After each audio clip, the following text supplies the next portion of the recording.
Okay, and the car is still here. Now going into reverse.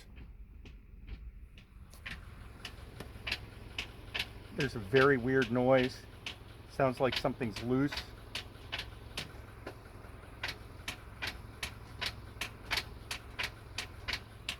That's not a normal noise for shifting into reverse.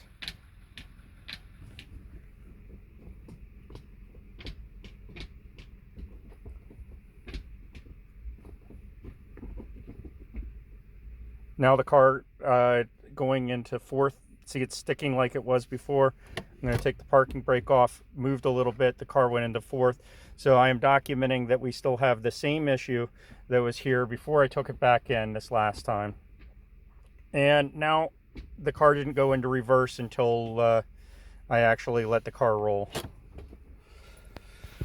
I don't know what to do at this point. I've tried so patiently to get this done, but stopping video.